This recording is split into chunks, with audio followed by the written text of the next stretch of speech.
Dentro de unos minutos, en Madrid Opina, hablaremos del caso Gürtel. Después de algunos problemas técnicos, hoy por fin el sumario ha dejado de ser secreto. 50.000 nuevos folios que permitirán conocer mejor la supuesta red de corrupción. La presidenta de la Comunidad de Madrid, Esperanza Aguirre, quien en su día expulsó del PP madrileño a todos los inculpados, ha sido una de las primeras en mostrar su satisfacción. Al contrario, encantada, a ver si por fin es cierto. Llevamos un año esperando. Los primeros datos que han trascendido implican al extesorero y a un senador popular, Luis Bárcenas. Los socialistas exigen responsabilidades a Rajoy.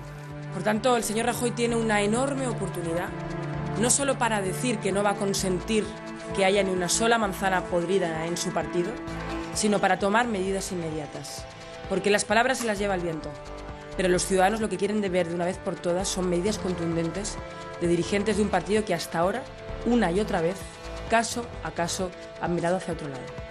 Lo que pensamos, repito, es que el señor Rajoy, presidente del Partido Popular, se niega a dar explicaciones, a pesar de que se le hemos pedido una y otra vez por parte de todo el mundo, y que la única explicación, la única motivación que nos permita responder a la pregunta de por qué esa resistencia por parte del señor Rajoy a dar explicaciones es que conoce cosas que afectan seriamente al Partido Popular, gravemente al Partido Popular, y que le tienen, insisto, literalmente paralizado. Por su parte, los populares confían en la justicia.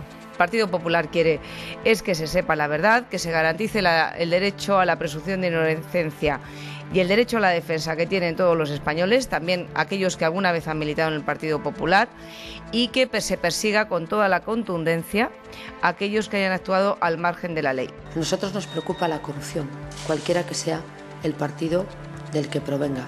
Por desgracia es un asunto que nos afecta a todos. Y del mismo modo que mi partido, cuando ha conocido hechos y hechos acreditados y constatados, ha tomado medidas y no hay imputados de estos casos de los que usted me habla en cargos activos en el partido, pues adoptaremos las medidas pertinentes como lo hemos hecho siempre. Que se clarifique, que haya una sentencia y un juicio justo. Yo creo que no podemos tener en ningún caso ningún miedo a que haya un juicio y que haya una sentencia. Los juicios paralelos no son juicios, son otra cosa. La semana pasada, el juez que instruye el caso, Antonio Pedreira, requirió al cabecilla de la trama, Francisco Correa, y a otros destacados miembros de la red, como Álvaro Pérez, el Bigotes, una fianza global de 116 millones de euros por dinero no declarado al fisco y procedente de actividades supuestamente ilícitas. El juez del caso Gürtel ha esperado al regreso de las vacaciones de Semana Santa para hacer público el resto del sumario. Y la gente se reincorpora al trabajo. Todos, menos otros 36.000 que van a seguir en su casa porque se han incorporado al paro. Y van más de 4,5 millones si contamos a los inscritos que la Administración disimula. Desde el Gobierno matizan su satisfacción porque hay menos parados en marzo que hace un año. Felicidades por mantener sus trabajos públicos. El caso es que al presidente del Gobierno le han entrado las prisas para tomar medidas económicas. Menos mal, porque solo llevamos 2 años y medio de retraso. Rodríguez Zapatero va a afrontar anuncios que considera importantes en los próximos días. Esta mañana ha iniciado su actividad económica con el apoyo a la fabricación en España de coches eléctricos. No hay duda de que la apuesta por el vehículo eléctrico es una apuesta por la movilidad sostenible y por todos los beneficios que proporciona para el consumo energético y, en definitiva, para el medio ambiente. El tema de la conservación del medio ambiente está en duda, pero con el aumento de los precios de la electricidad y de los carburantes, casi sería mejor apoyar la mejora de los coches de pedales. Pero no queda aquí la cosa. Mañana mismo se puede presentar el plan de infraestructuras mixto, público y privado, que se valora en unos 15.000 millones de euros y que intentará lograr 400.000 contratos de trabajo. Lo curioso de este plan, además de aumentar el déficit, es que el sector público podría avalar a empresas privadas de la construcción ante la inactividad crediticia de la banca. Y como esto parece poco, el Consejo de Ministros del viernes probablemente apruebe el llamado decreto Zurbano, esa serie de medidas económicas que se inició con importantes expectativas hace unas semanas, que quedó en nada y que se ha seguido negociando entre bambalinas para ver si se consiguen algunos acuerdos, por mínimos que sean. Queda pendiente ver cómo avanzan las conversaciones entre sindicatos y empresarios y que tienen como fondo la posibilidad de alcanzar un acuerdo sobre reforma laboral. muchos objetivos que todos los ciudadanos deseamos que supongan un avance económico para este país. Todo en una semana en la que el semestre de presidencia española en Europa va quedando en casi nada.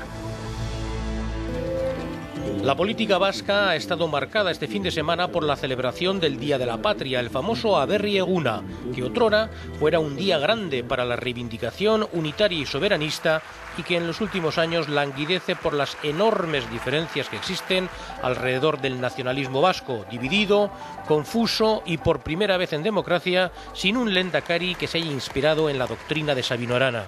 El actual presidente del PNV, Iñigo Urkullu, volvió al discurso por el cual el actual gobierno de Patxi López tiene una estrategia, con el amparo del Partido Popular, para empobrecer Euskadi.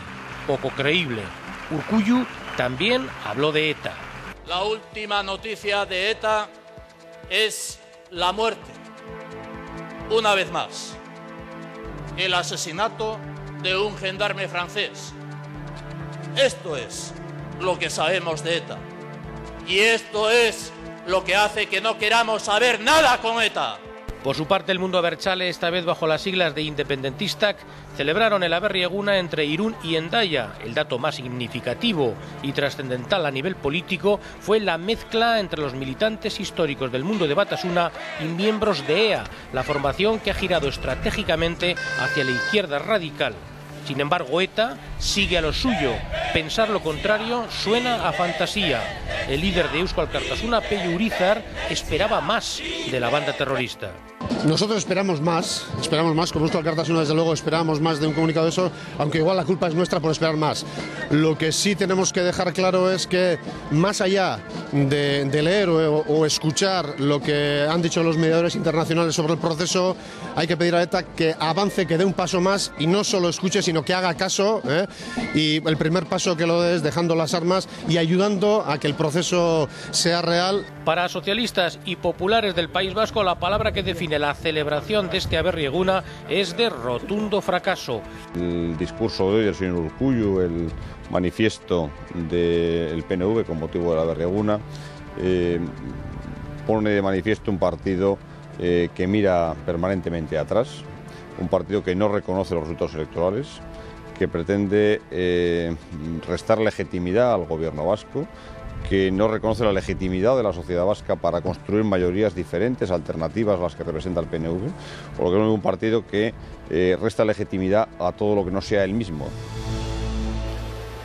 Debates en torno al Día de la Patria Vasca, cuando se siguen produciendo acontecimientos sobre la historia de España que causan un cierto rubor. Esta vez ha sido en Cáceres. Allí, en presunto cumplimiento de la Ley de Memoria Histórica, se pasó a sustituir un escudo del llamado monolito de Colón por ser anticonstitucional y franquista. Hasta aquí todo normal. La Ley de Memoria Histórica autoriza a las administraciones públicas a retirar escudos o placas que enaltezcan la sublevación militar o la represión de la dictadura. El problema es que, según el Instituto de Estudios Heráldicos y Genealógicos de Extremadura, el escudo, lejos de ser franquista, era una réplica del de los Reyes Católicos. El Ayuntamiento de Cáceres no ha tenido más remedio que dar marcha atrás y, aunque en un principio se mostraba reticente ante el error cometido, la alcaldesa de la capital cacereña ha confirmado que pedirán informes al Ministerio de Cultura. Finalmente ha asegurado que si el escudo es de los Reyes Católicos, volverá a su sitio. Carmen Heras, alcaldesa de Cáceres, apostilló que no hubo mala voluntad por parte de la Concejalía de Infraestructuras y Desarrollo Local cuando se retiró el emblema, lo cual atribuyó a un exceso de celo, que es una manera fina de definir la ignorancia. Desde que la Ley de la Memoria Histórica fuera aprobada en 2007, se han sucedido numerosas peticiones. La última y más llamativa, la de Joan Herrera, diputado de Iniciativa per Catalunya Verds en el Congreso, al pedir que cambiaran el nombre de la base Alfonso XIII de Melilla porque suponía una exaltación franquista. El diputado ignoraba, como le señaló más tarde el Gobierno, que el abuelo de don Juan Carlos reinó antes del inicio de la Guerra Civil. Es más, que desde el abandono de España de Alfonso XIII hasta el inicio de la guerra pasaron 4 años de república. Por lo tanto, dice el Gobierno al parlamentario que no entra en los supuestos que recoge la Ley de Memoria Histórica. A continuación, toda la actualidad en Madrid Opina, con nuestros invitados Luis Herrero, Carmen Morodo, Casimiro García Abadillo, Anabel Díez, Fermín Bocos, Tonia Echarri, Pedro Sánchez Pérez Castejón, diputado del Partido Socialista, Jaime García Legat, diputado del Partido Popular, e Ignacio Peláez, abogado acusados del caso Gürtel.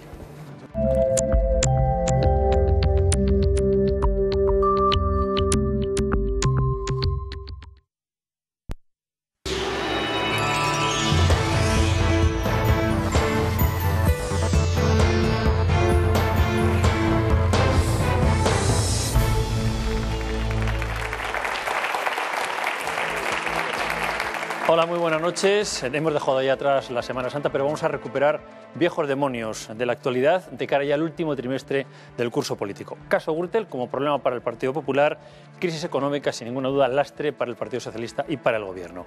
Gürtel, podríamos decir que por fin tiene sus vergüenzas al descubierto. Se ha levantado el secreto del sumario, que también podemos decir era un secreto a voces, puesto que se había recogido en el periódico El País durante meses y en primera página. Son 50.000 folios. Pocas novedades, al menos en los nombres propios, lo analizaremos a continuación. El PSOE sin ninguna duda hurgará en la herida y el Partido Popular recordará que esto no es su particular filesa.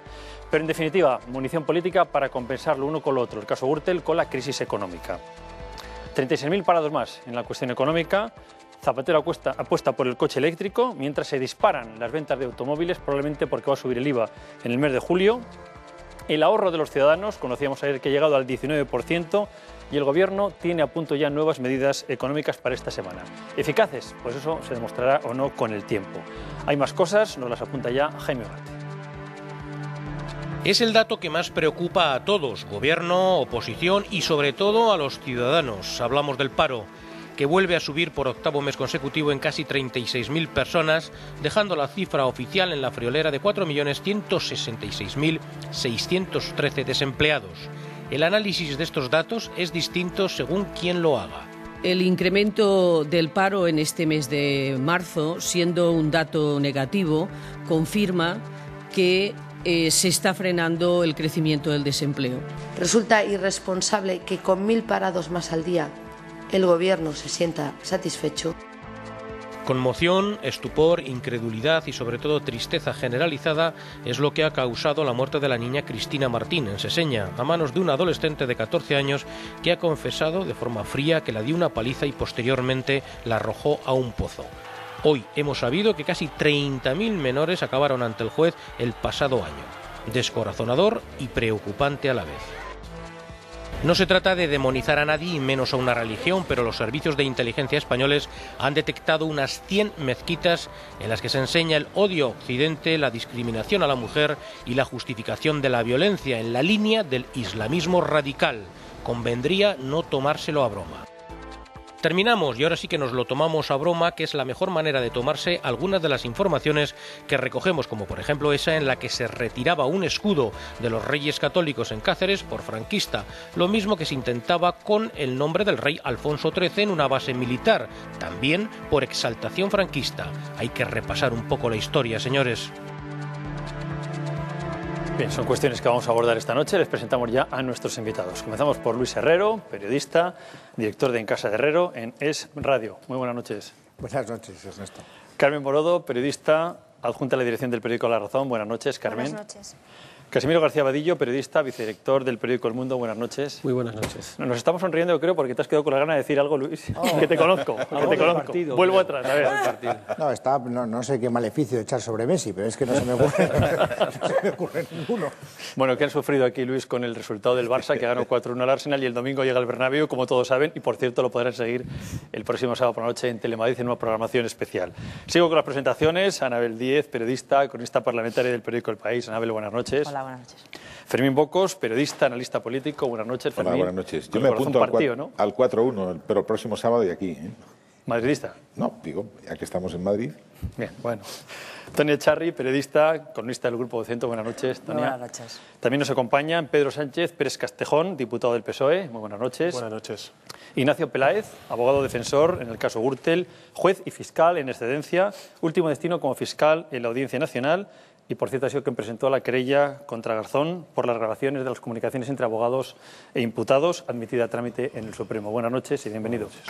Y con nosotros también esta noche Jaime Legaz, secretario general de FAES y diputado del Partido Popular. Buenas noches y bienvenido. Gracias, buenas noches.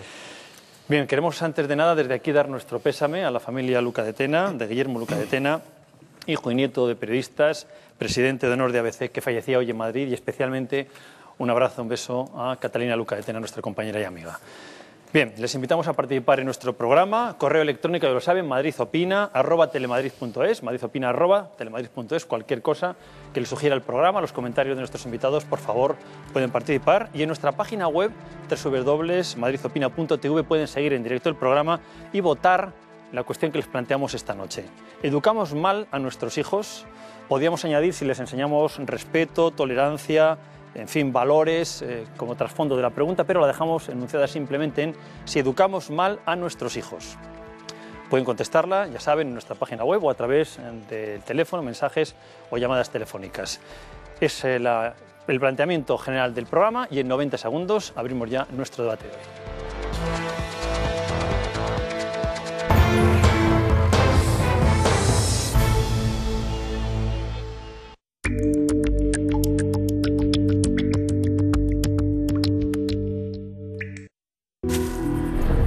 Insignia lo mantienen muy en secreto. No es como los demás coches. Su cámara Opel AI lee las señales de tráfico. Se adapta a todo tipo de condiciones. ¿Qué más se puede pedir? Opel Insignia, ahora desde 19.900 euros. Opel, wir lieben Autos. Pasta. Pasta con bocadelia vegetal. Bocadelia. Happy Cenas. Mis planes. ¿Qué son planes? Ah, vale. Quiero jugar. Jugar al fútbol. Por la izquierda, la juega al medio, lo cierra Calonito. Me gustaría tener un caballo. ¡Ay, qué bueno! Y estudiar. Y ser cocinero. O astronauta. Hazte socio de los planes de David. Hazte socio de la curación de la leucemia.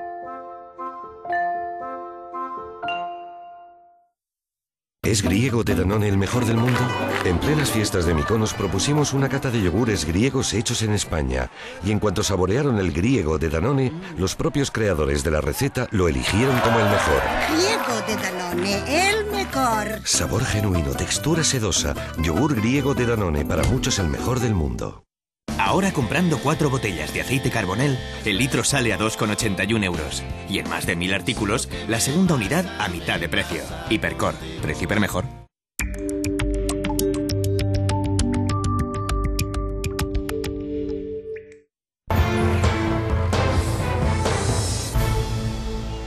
Bien, por fin se levanta hoy el secreto del sumario del caso Gürtel, salvo una excepción que ahora comentaremos con uno de los abogados defensores que se encuentra aquí con nosotros, Ignacio Peláez. Hoy, con problemas informáticos, se daban a conocer esos 50.000 folios que en principio dicen muy poco más de lo que ya conocíamos, de lo que se había filtrado en los últimos meses. Bien, vamos a comenzar por el abogado de la defensa, Ignacio Peláez. Antes de nada, bueno, conocemos ya el secreto del sumario. ¿Qué ha cambiado? Han pasado muchas cosas en este año. ¿Alguna novedad? ¿Algo que destacar? Hombre, yo me tengo que hacer ciertas reservas porque, bueno, me imagino que ustedes saben que los abogados no podemos desvelar lo que sabemos de los procedimientos. No es que esté secreto o no secreto, sino tenemos obligación de no poder desvelar lo que conocemos. Pero yo no sé si afortunadamente o desgraciadamente los periodistas saben más que yo, porque todo esto ya se ha revelado en todos los medios de comunicación, incluso ya se puede descolgar por Internet en algunos medios de comunicación. Y por eso digo que yo creo que no estoy faltando a ningún tipo de secreto, no solamente profesional, sino incluso judicial, ¿no? Pero yo, desde luego, no he encontrado grandes sorpresas, ni muchas cosas nuevas.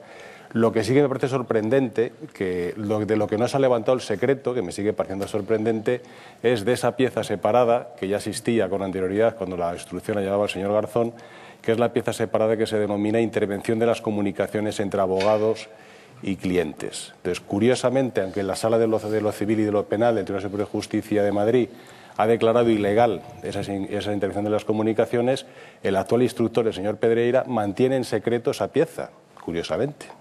¿La anulación de esas conversaciones supondría un giro radical en el planteamiento del sumario? Yo pienso que sí, pese a lo que dicen algunas personas, bueno, por lo menos la Fiscalía General del Estado, incluso algunos miembros del Partido Socialista, que se ve que no le hacen mucha gracia. Yo no soy del Partido Popular, ni defiendo a ningún miembro del Partido Popular, pero sí que hay muchas personas del Partido Socialista que dicen que no, que tampoco va a haber tanta importancia esas nulidades. Yo pienso que sí, es que si no, ¿por qué lo sigue manteniendo secreto el señor Pedreira, ¿no? Y aquí es la teoría del árbol que está podrido, porque si se han conseguido las pruebas de forma ilícita y se está diciendo que no, pero es que hay un problema que yo creo que no se ha dado la suficiente importancia. El Tribunal Superior de Justicia de Madrid dice que no solamente las pruebas se han obtenido de forma ilícita al intervenir en las comunicaciones, sino que también se ha violado el derecho a no confesarse culpable.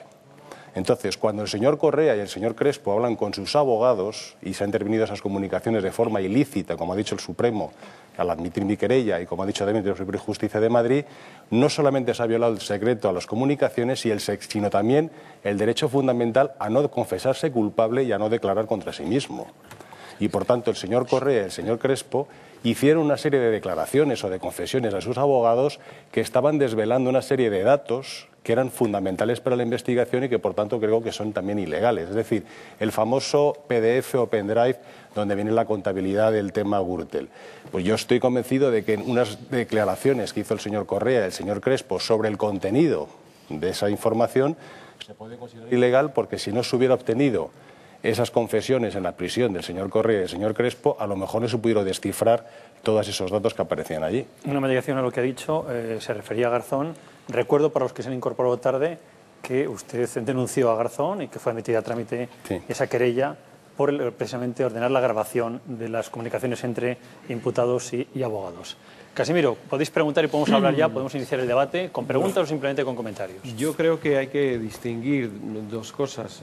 La defensa ha hecho bien en recurrir esas escuchas que se han hecho contra la ley en prisión entre los acusados y sus abogados. Ahora bien, es verdad que el levantamiento secreto sumario grandes sorpresas no desvela, pero sí que consolida una idea de lo que era la trama Gürtel. Y la trama Gürtel era una red de empresas que hacían actos para el Partido Popular y a la vez se financiaban de forma irregular, cobrando comisiones en metálico, nada menos que 27 millones de euros en comisiones en dinero negro, de constructoras por adjudicaciones irregulares. Es decir, eso, digamos, es la radiografía de Gürtel, y esa radiografía afecta a personas que están en el corazón del PP, como su tesorero, como el señor Bárcenas, como el exalcalde de Pozuelo, como el eurodiputado Gerardo Galeote, que pueden afectar a la financiación del partido en comunidades como Valencia. Es decir, eso es lo que refleja, esa es la fotografía de lo que hemos conocido hoy. ¿Grandes sorpresas? No, pero el PP haría muy mal en decir, bueno, esto no tiene trascendencia. Sí la tiene, porque hay personas de las que están imputadas, en las que aparecen datos muy claros de su implicación en esa trama, cuyos abogados los paga el Partido Popular, caso de Bárcenas, personas como el alcalde de Pozuelo, que ha sido rescatado para el aparato del partido, etcétera. Es decir, que el Partido Popular debería tomar nota y debería aplicar esa teoría de que a los políticos no solo hay que exigirles que cumplan la ley, sino que sus comportamientos sean legítimos. La mujer del César no solamente tiene que ser honrada, sino parecerlo. Sí, yo creo que... Sí, lo que ha sorprendido en las últimas horas, ya llevamos días, pero sobre todo en las últimas horas, es el comportamiento del Partido Popular con una suerte, una especie de patriotismo de partido con respecto a las personas que presuntamente están implicadas, cuando no tenían por qué, si como ellos insisten no tiene nada que ver con las finanzas del partido. Entonces, ¿por qué esa defensa? ¿Por qué ese manto sobre los suyos? Es decir, parece muy bien, es el clásico comportamiento un tanto cínico de es de los nuestros, hay que protegerlo. Por ejemplo, con el caso del señor Bárcenas están actuando de esa manera y es lo que no se entiende. Lo ha definido muy bien el meollo de la cuestión, dónde está. La gran pregunta es, ¿hay financiación irregular o no del Partido Popular? Hombre, no se puede decir que hubiera una trama para ese fin, para la financiación, para una financiación generalizada. Ahora, que hay unas redes, unas vinculaciones con el corazón del Partido Popular, eso es así y se han contaminado determinadas, a través del dinero de determinadas comunidades autónomas, se ha contaminado, en el caso de Valencia es bastante evidente, se ha contaminado al Partido Popular y esa es una realidad de la que no se pueden desprender. Claro, yo creo que hoy el señor Peláez va a entender que nuestra curiosidad sea limitada por lo mismo que comentaba antes Ernesto, porque ha trascendido ya prácticamente la totalidad del sumario y estamos a horas de haberlo podido leer todo, aunque sea en diagonal.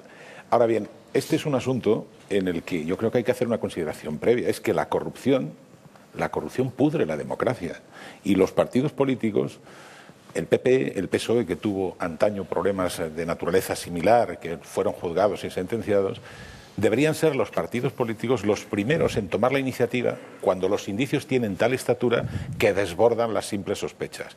Tomar la iniciativa en cortar cuanto antes.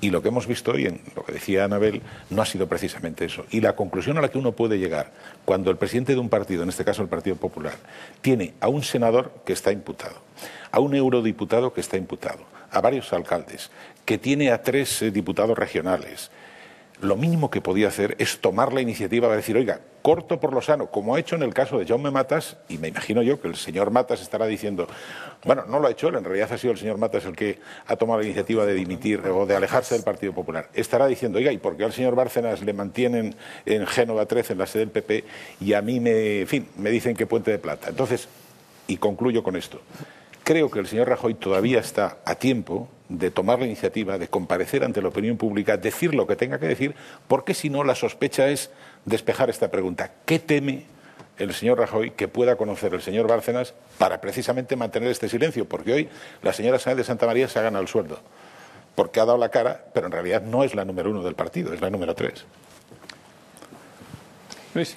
Vamos a ver, yo es que creo que efectivamente este partido lo vamos a jugar en 2 campos, ¿no? Es decir, Ignacio con la habilidad jurídica que le caracteriza y que conocemos, pues nos quiere llevar a un terreno de derecho procesal. Yo de derecho procesal, gracias a Dios, no tengo ni la más remota idea, ni ganas que tengo de aprenderlo, aunque sea en unas clases magistrales que me pueda dar en 2 o 3 minutos. Por lo tanto, la trascendencia que pueda tener la teoría del árbol podrido para una supuesta sentencia judicial absolutoria o no absolutoria o de anulación del procedimiento, etcétera, me da igual. Yo creo que a los ciudadanos que no estamos directamente implicados en lo que es el juicio nos interesa saber la verdad. Claro. Y como nos interesa saber la verdad, pues lo que queremos es que la verdad resplandezca. Es decir, y a mí me parece que los 50.000 folios nos aportan pues pequeños datos que van configurando ese cuadro con más matices, ¿no? Es decir, pues ahora sabemos, hay algunas cosas nuevas. Es verdad que como cosas aisladas no tienen una gran envergadura, pero van componiendo un cuadro general que es bastante aterrador, ¿no? Es decir, ya sabemos incluso a qué paraísos fiscales, presuntamente, porque hay que hablar naturalmente con todas las cautelas, se desviaban cuántas cantidades concretas de dinero obtenidas, de qué manera concreta, cómo un chofer llega, cómo presenta facturas, cómo sale con cheques, etcétera, etcétera. Por lo tanto, el cuadro, chicos, es un cuadro que, en fin, provoca sonrojo, ¿no? Esa es la primera consideración. Es decir, me parece bien, Ignacio, que utilices todos los recursos, es tu obligación, para que el asunto favorezca a tus defendidos. Pero yo no estoy en esa historia y creo que los aquí presentes tampoco. O sea, a mí me quiere decir que la justicia vaya por su camino. Pero la verdad no tiene por qué coincidir necesariamente con un truco, dicho sea en términos coloquiales, ¿no?, de carácter judicial. Ahora bien, aquí el comportamiento del PSOE, que también merece una lectura, ¿no? Es decir, pues me parece que es de carril. O sea, chico, yo me gustaría escucharle alguna vez de un partido que está metido en una contienda a la que le quiere sacar rendimiento político algo más ingenioso. Ayer ya nos sorprendía creyendo que se iba a haber desvelado los 50.000 folios del sumario la portavoz del Partido Socialista, Leire Pajín, diciendo lo que se suponía que tenía que decir y que en todo caso dijo, a pesar de que no se habían abierto los 50.000 folios, y hoy José Antonio Alonso diciendo lo que cualquiera de nosotros con carácter intuitivo hubiera podido saber que iba a decir, porque de lo que se trata es de sacar naturalmente rendimiento político de esta situación. Por lo tanto, chicos, esto, aunque solo sea en una subordinada, para decir que aquí no creo que haya nadie libre de culpa. Ahora, la gran responsabilidad es del PP. Y yo solo quiero poner el acento en una declaración que es la que a mí más me ha sorprendido, que no he entendido en absoluto, que es la de Javier Arenas. Javier Arenas era secretario general del Partido Popular cuando llega a Bárcenas como tesorero. Y hoy se le despacha unas declaraciones a Javier Arenas, que es un político que tiene muchas horas de experiencia y que por lo tanto pues no incurre en estos errores de manera casual, diciendo que el resumen de lo que ha dicho es que Bárcenas ha hecho un maravilloso trabajo durante muchos años. Es decir, cuando probablemente sabemos que está utilizando el nombre del Partido Popular y su influencia en el Partido Popular para llevárselo crudo, que llegue un señor y que me diga que lo ha hecho muy bien durante muchos años, a mí me produce un sonrojo ilimitado, lo tengo que decir con franqueza. Me vais a perdonar por alusiones y luego vamos a los políticos y dejo a Tonia y a Carmen la... Vamos a ver, a mí me preocupa lo que ha dicho Luis Herrero de los trucos, es decir, yo lo preocupante de todo esto, yo no entro... No, es un tema coloquial, pero vamos a ver, yo por mi experiencia que del tiempo que he estado como fiscal y ahora ejerciendo como abogado, a mí lo que me preocupa, por supuesto, que si hay corrupción, que se investigue, por supuesto, que los que hayan cometido ese delito, que asuman las responsabilidades que tengan que asumir. Pero a mí lo que me está preocupando con el caso del señor Matas, con el caso Gürtel, yo hablo desde el punto de vista barriendo hacia mi terreno. Lo que me está preocupando es el Estado de Derecho en el que estamos en la actualidad. Yo creo que se está violando, de forma muy flagrante, los derechos fundamentales de los ciudadanos que están ante los tribunales de justicia. Y Dios quiera, no lo digo por usted, que muchos ciudadanos de este país tengan algún día un problema por una simple imprudencia y caigan en manos de la Administración de Justicia que tenemos en la actualidad. Y a mí el problema es que ahora aquí vale todo. Y el fin, por supuesto, justifica los medios. Y por supuesto que no es así. Entonces, mi gran preocupación es que aquí se están cometiendo una serie de irregularidades muy graves, por parte de los tribunales de justicia, no de todos, evidentemente, gracias a Dios, pero por algunos jueces y por algunos fiscales también, que esto es lo que a mí me está preocupando. Entonces, si se quiere averiguar que ha habido una corrupción o que ha habido algún tipo de delito, me parece muy bien que pague y que haya que pagar hasta el final. Lo que no se puede admitir es que aquí vale todo y que se estén haciendo las cosas que se están haciendo. Y para mí, lo más grave de todo esto, que todavía no se ha sabido, pero que yo espero que se acabe sabiendo cuando se investigue con mi querella, que espero que llegue hasta el final, es por qué cae este asunto en manos del señor Baltasar Garzón. Qué casualidad que un asunto que es BBVA, año 2000, cuando se abre ese procedimiento, de repente el caso Gürtel acaba en manos de don Baltasar Garzón, que lleva una causa del año 2000, que es BBVA. ¿Qué cosa? Entonces, pero en un momento. Entonces, mi gran preocupación es, insisto, que aquí se están saltando los derechos fundamentales de las personas. Y luego, en el caso del señor Matas, yo no estoy entrando aquí que el señor Matas si es un corrupto o no lo es, pero que un juez se despache con los calificativos que se despachó contra el señor Matas, a mí me preocupa mucho. Ese señor no es un juez, es un señor que está dando su opinión y entonces no se dedique usted a ser juez. Dé usted su opinión en un artículo de periódico o en una cantina, pero si usted tiene que ser objetivo e imparcial, no puede esos calificativos. Y perdón un momento, yo ya termino, de verdad que finalizo.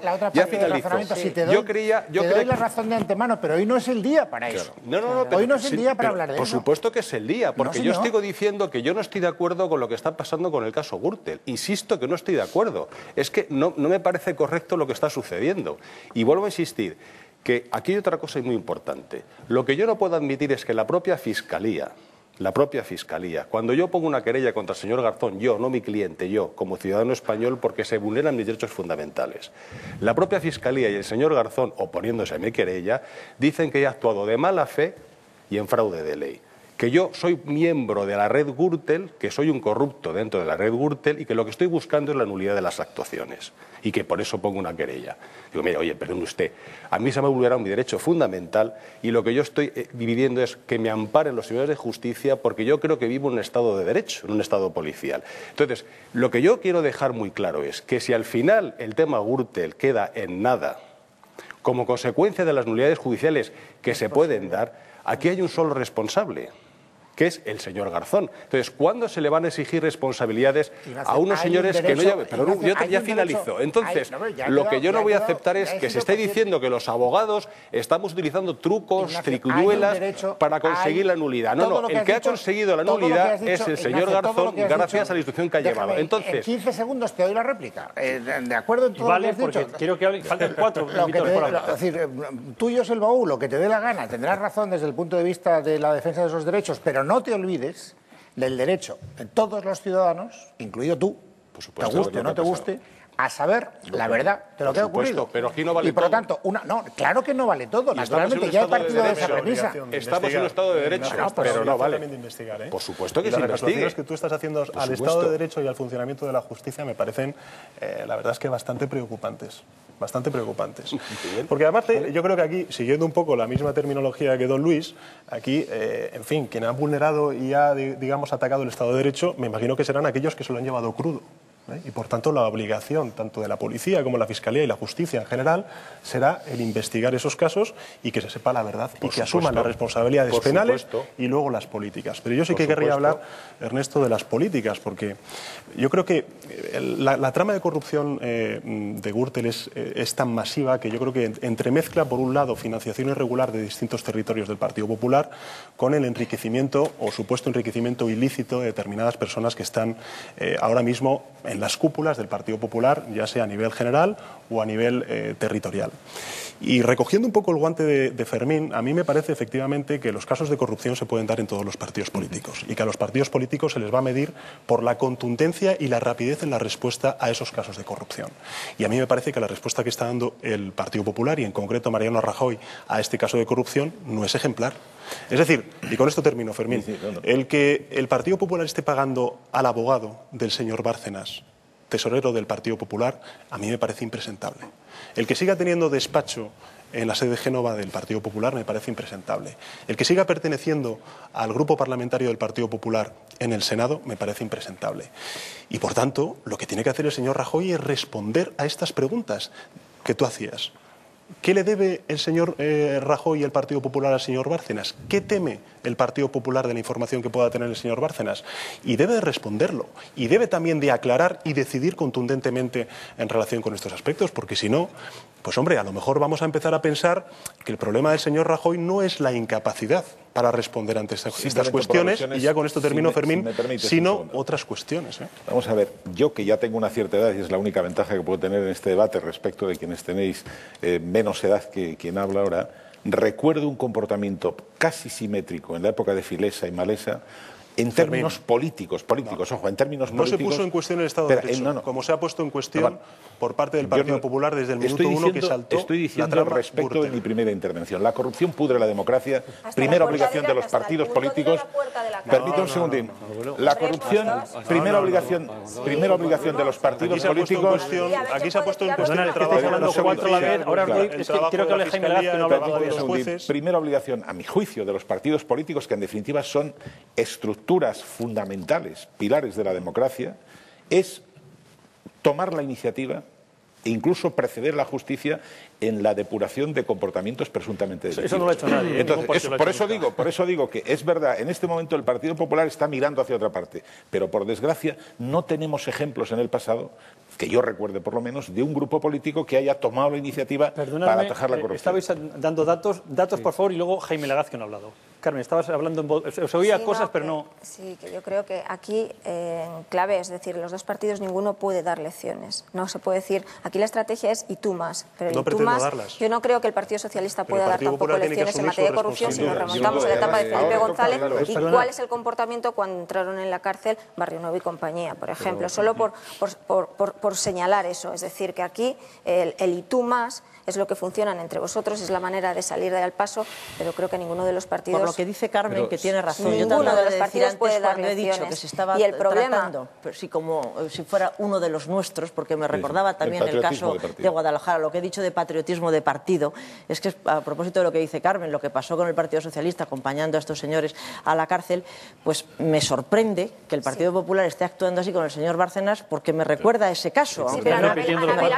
Casimiro, es que no hablo Jaime todavía, permitidme que hable Jaime y luego os doy... Yo creo que el Partido Popular es el primer interesado en que esto se esclarezca, que se llegue hasta el final para separar las manzanas podridas. Aquí hay que actuar con total contundencia, tolerancia cero frente a los corruptos y expulsar del partido con carácter inmediato a todos los que están metidos en estas tramas corruptas, ¿no? Pero aquí parece que nos olvidamos de lo que ha ocurrido hasta ahora, ¿no? Y es que todo esto estalló en la trama Gürtel de Madrid. Y la reacción del Partido Popular fue inmediata y tajante. Es que lo que hizo fue expulsar inmediatamente a todos los alcaldes, expulsar a los diputados regionales, expulsarlos de sus puestos institucionales, expulsarles del partido e incluso ha llegado a exigir el escaño que es algo que no tiene la obligación de exigir, pero le ha exigido Esperanza Aguirre a los diputados de toda la trama Gürtel de Madrid. Por tanto, la reacción del Partido Popular yo creo que ha sido una reacción contundente desde el primer momento. Más allá del caso concreto de personas que en una situación en la que se ha podido extender la presunción de inocencia pues hasta este momento. Hoy, evidentemente, se ha abierto el sumario, será el momento de tomar decisiones, ¿no? Pero, desde luego, hasta ahora el Partido Popular ha sido un partido contundente a la hora de expulsar de sus filas a los corruptos. Antonia, vuelvo a Casimiro ya. A raíz de lo que dice Jaime, yo creo que el Partido Popular, has citado precisamente el ejemplo de Madrid, que a mí me parece que es un ejemplo a tener en cuenta, es la referencia de cómo un partido puede actuar con cierta rapidez, como lo hizo la presidenta de la Comunidad, Esperanza Aguirre. Pero bien es verdad que Rajoy no ha actuado de la misma manera. Y cuando se está poniendo un poco en entredicho las diferentes formas de reaccionar del partido, es cuando realmente estás pensando que no está funcionando con esa celeridad que se le está requiriendo por parte de la ciudadanía en general, ya no solamente por parte del Partido Socialista, sino por parte incluso de votantes del Partido Popular que están viendo una dirección del partido muy diferente a la que, por ejemplo, ejerció el presidente Aznar con Cañellas, que todos nos acordaremos de que cómo actuó el presidente Aznar con Cañellas, con esa celeridad, con esa contundencia, incluso hasta con cierta prevención, si pasamos la moviola y nos acordamos de ese capítulo. Entonces yo creo que lo que se le está recriminando a Mariano Rajoy es que se está agarrotado, no está reaccionando. Efectivamente, Soraya de Santamaría esta mañana se ha ganado el sueldo, pero desde luego Mariano Rajoy... De una manera coloquial, ¿no? Sí, por una manera coloquial. Mariano Rajoy no. Siguiendo con esa manera coloquial de como tú lo has expuesto, en realidad yo no creo sabemos que dónde estaba hoy. Está como desaparecido en combate. El portavoz socialista ha dicho que estaba paralizado. Yo creo que es más todavía, es más gráfico. Está agarrotado. Es lo que más le cuesta a Mariano Rajoy, tomar decisiones. No es un líder en ese sentido y lo ha demostrado muchas veces. Yo, por ejemplo, me quedo, quizás estoy barriendo para mi territorio comanche, el País Vasco, pero a mí, por ejemplo, me gustó muchísimo la reacción del presidente de los populares, Antonio Basagoiti, cuando dijo que por las mismas siglas unos dirigentes y militantes del Partido Popular se están jugando la vida para luchar y defender la libertad y la democracia y ir en contra del terrorismo, y con esas mismas siglas compañeros del mismo partido se estaban lucrando. Sí, es que, Casimiro, sí, por alusiones, si quiere, en fin. Es que a mí me nos parece... vamos a tener que ir enseguida a la policía, pero vamos a tener que continuar después por lo menos un poquito. Sí, a mí me parece justamente... el ejemplo que tú has puesto es clarísimo. Es decir, con los corruptos hay que tener una decisión clarísima. Y sobre todo con gente... Es decir, a mí la excusa que dio el otro día la secretaria general para pagarle el abogado al señor Bárcenas y para mantenerle el despacho, diciendo que es un señor que lleva muchos años en el partido, pues eso debería de ser un agravante, no un atenuante. Es decir, un señor que lleva tantos años en el partido y que le está haciendo tanto daño al partido, lo que tenía que hacer es irse. Y Rajoy, si no se va, le tendría que echar. Y si no le echa, pues te quedan dos alternativas. O el mensaje que da contra la corrupción no es creíble, o es que este señor tiene algo contra él. Es que solo hay que tener además un elemento más, pero es que, Casimiro, y es que hoy, por ejemplo, en el sumario, la información que sale es que no hay ninguna prueba de que lo que presuntamente haya hecho Bárcenas haya ido al partido, sino que se está hablando de un enriquecimiento personal. Entonces eso es lo que hace todavía menos comprensible el silencio de Mariano Rajoy. Evidentemente algo se tiene que estar haciendo mal, porque yo creo que es un error meter todo en el mismo saco. Es decir, el problema es Bárcenas, es fundamentalmente Bárcenas, porque en Madrid se ha actuado, Galeote sigue ahí como asesor, pero ya no es tampoco europarlamentario, y el problema se llama extesorero. Bueno, pero la médula, lo que determina la posición y si hay contundencia o no hay contundencia, es en lo que afecta al extesorero nacional del partido. Vamos a seguir ahora mismo, pero está Ana Samboal ya en el estudio. Nos va a adelantar el contenido del Diario de la Noche, que sin duda la apertura será Gürtel. Ana, buenas noches. Hola, buenas noches, Ernesto. Buenas noches a todos. Efectivamente, los espectadores de Diario de la Noche podrán conocer a partir de las 12 las novedades que aportan esos 50.000 folios el sumario del caso Gürtel. De momento, el dato más relevante es que el extesorero del Partido Popular cobró 1,3 millones de euros de la trama, según el juez instructor, lo estabais comentando vosotros, y era el que más trabajo ofrecía a las empresas del principal imputado Francisco Francisco Correa. Hablaremos de ello, de sus repercusiones con la diputada del Partido Popular y portavoz adjunta del Grupo Popular en el Congreso, Cayetana Álvarez de Toledo. Vamos a analizar también las cifras de paro del mes de marzo, de nuevo otro récord histórico. Los servicios públicos de empleo registran cerca de 36.000 parados más, son con ellos cerca de 4.200.000 las personas registradas. Como demandantes de empleo hay 1 millón más. ¿Cuánto nos cuesta? Lo vamos a ver también en Diario de la Noche y estudiamos además el proceso electoral al que se enfrenta el Reino Unido con José María de Areilza. Comienzan las elecciones más reñidas de los últimos tiempos. Gordon Brown las ha convocado el 6 de mayo, se juega su permanencia en Downing Street frente al candidato conservador David Cameron con ventaja a los sondeos. Ya veis, Ernesto, que tenemos mucha información a las 12 después de Madrid Opina en Diario de la Noche. Gracias, Ana. Hasta entonces. Vamos a continuar brevemente porque vamos a agotar el tema Gürtel, luego nos iremos a la publicidad. Quería hablar, Ignacio, me parece. Yo a lo que ha dicho este profesor Pedro, perdón, por supuesto que yo pongo en cuestión a los fiscales y a los jueces, por supuesto que sí. Y me lo han confirmado el Tribunal Supremo admitiendo a trámite la querella y también me ha dado la razón el Tribunal de Justicia y la ha admitido a trámite. Y también ha dictado un auto diciendo que sí que se han cometido ilegalidades y también lo ha dicho el Tribunal Supremo de Justicia de Madrid. Y luego otro caso, hablando del Partido Socialista, a mí me parece sorprendente que un diputado del Partido Socialista de Valencia saque un informe de la policía diciendo lo que ha hecho el PP de Valencia. ¿Cómo puede un diputado del Partido Socialista tener en su poder algo que está secreto, bajo secreto del sumario? ¿Cómo un diputado del Partido Socialista tiene ese... No, digo, te imagino que se lo habrá proporcionado... Retórica no, se lo habrá proporcionado alguien del Ministerio del Interior, de la Policía. Entonces, si eso es una irregularidad y si estamos en un Estado de Derecho y aquí no ha pasado nada, ese señor sigue trabajando en el Parlamento de Valencia. Me parece sorprendente. Entonces, yo, si eso le parece normal y que estamos en un Estado de Derecho, pues bueno, yo tengo mis dudas. En cualquier caso, yo creo que ese Estado de Derecho funciona y, por ejemplo, dar a entender, trasladar el mensaje de que es posible la nulidad de todo el caso Gürtel por esos fallos en la instrucción que haya podido cometer, por ejemplo, el juez Baltasar Garzón, a mí me parece una barbaridad.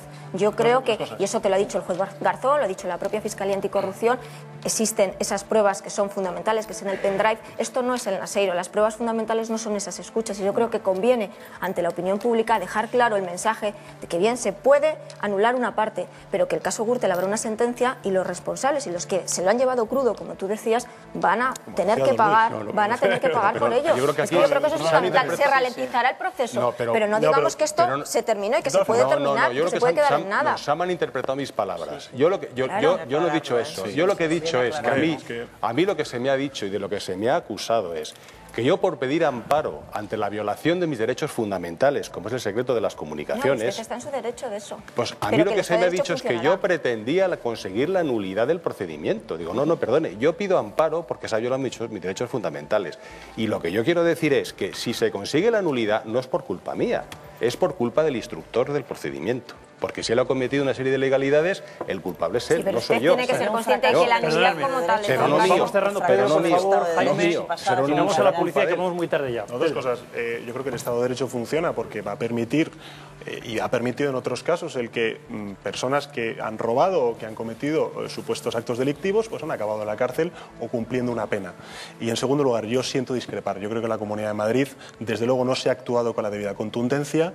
La trama Gürtel no estaba solamente focalizada en una consejería. Son muchas las consejerías del gobierno autonómico que han contratado a la trama Gürtel y a distintas empresas de esa trama Gürtel.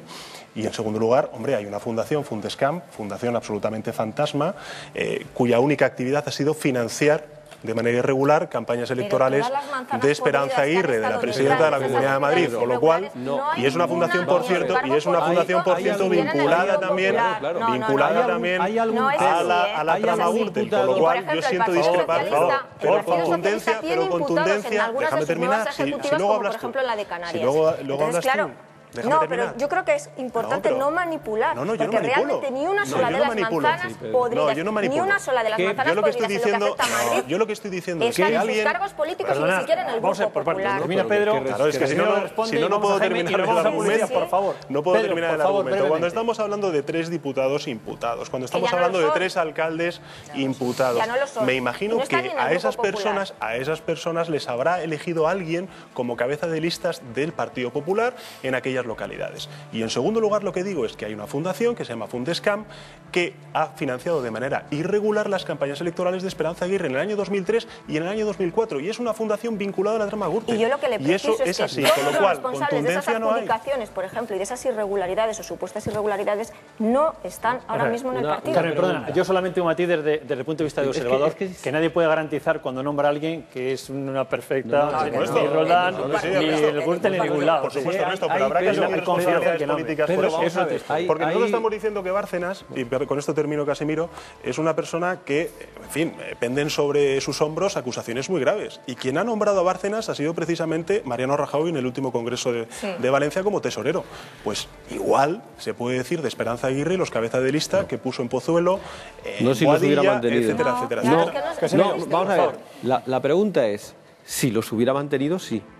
Pero hay algún... La pregunta que yo te voy a hacer es, ¿hay algún imputado que aparezca en el sumario que tenga que ver con Madrid, con el que no se hayan tomado medidas? Responde. En Madrid ni uno solo. No, es que es una pregunta fácil. Sí, ¿Hay algún imputado que tenga que ver con Madrid sobre el que no se hayan tomado medidas? Y yo te respondo. ¿Qué ha pasado con la Fundación Fundescam? No, es que no te escapes. De Fundescam no hay ningún imputado. No me escapo, ¿cómo que no? Es que no hay ningún imputado. Si la señora Aguirre ha dicho, pregunten ustedes a Pío Pío, por Pío García Escudero, el portavoz del Senado. ¿Pero está imputado? Bueno, pero está en la trama. Es que claro, la Fundación Fundescam está en la trama de Gürtel. Señores, vamos a terminar con Jaime Legaz. Yo creo que la contundencia de Esperanza Aguirre ha sido total. La contundencia del Partido Popular, efectivamente, es que no hay ni un solo imputado que ahora mismo ocupe ningún tipo de puesto. Se han ido todos a la calle, todos han sido expulsados, a diferencia de lo que ocurre con el Partido Socialista, que en su bancada en la Asamblea Regional tienen personas imputadas. Esa es la gran diferencia entre el Partido Popular y el Partido Socialista aquí en Madrid. Pero lo que tiene que quedar claro es que el Partido Popular, desde luego, yo creo que la inmensa mayoría de los afiliados, de los diputados, senadores, lo que quieren es que esto se esclarezca. Es decir, a mí me daría mucha tristeza que por un tema procesal esto al final pues se quedara ahí en un cajón y que no pagaran los culpables, porque esto al final contamina al Partido Popular, Antonio Basagoiti y todos nuestros compañeros del País Vasco, aquellos que se están jugando su vida. Es decir, no puede ser que una panda de aprovechados simplemente por temas procesales, pues en fin, pues es el derecho. Pero a mí lo que me gustaría es que llegara hasta el final y que se pagara hasta el último día en la cárcel. Señores, 11 y 12 nos hemos pasado de tiempo. Vamos a ir a la publicidad. ¿Estás de acuerdo en que el partido pague la defensa de Bárcenas? Yo, en fin, no tengo información de por qué se ha tomado esa decisión y por tanto no. Pero tú lo ves bien. Me plantea dudas, sinceramente, pero no tengo toda la información. Y abusando de esa probada bonomía tuya, es decir, me parece que, puesto que vamos a cambiar de tema porque ya vamos a la publicidad, no debería quedar en el aire la idea de que en España no funciona el Estado de Derecho. Funciona tan bien que hemos visto como un ministro del Interior ha acabado condenado a prisión en sentencia firme, y funciona tan bien que estamos viendo que un tribunal, en este caso de justicia de una comunidad autónoma, anula escuchas tenidas o interpretadas como ilegales. Fíjese usted si funciona bien. No, si yo no he dicho que no funciona. Sí, pues ha quedado esa idea. Después de buen chico, soy un caballero. Carmen, por favor. Sí, porque es que yo creo que no. Al final nosotros mismos hemos caído en lo que en un principio es decir, en la estrategia esa del y tú más, es decir, tratar el tema de la corrupción. Hemos acabado peleándonos sobre si es el Partido Popular o es el Partido Socialista el que tiene más corrupción. Yo creo que el caso Matas, ahora el sujeto protagonista en este caso es el Partido Popular. Tenemos el caso Matas y tenemos el caso Gürtel, y yo creo que lo que está poniendo en evidencia es que por un lado no funcionan los controles de la administración para que pasen cosas tan bochornosas como lo que ha ocurrido en Baleares. Bueno, tenemos otros casos como el de Roca, es decir, no funcionan esos controles de la administración, y posiblemente es porque tenemos unas administraciones, todas sean del color que sean, muy politizadas. Cuanto más politizadas están, cuanto más dependen esos funcionarios de que ganen las elecciones, más fácil es el soborno. Y luego, en clave de partidos políticos, el problema de que al final tienen unos costes, se meten en unos gastos electorales que deberían replanteárselos. 11 y 13, hoy me he ganado, en fin, muchas cosas. 11 y 13, después de la publicidad volvemos, vamos a hablar de economía, vamos a hablar también de Cristina Martini. ¿Qué pasa con nuestros jóvenes? Que parece que algo está fallando, desde la educación de la familia, la educación en el colegio, la educación en la calle, en la televisión, en internet. Volvemos después de la publicidad.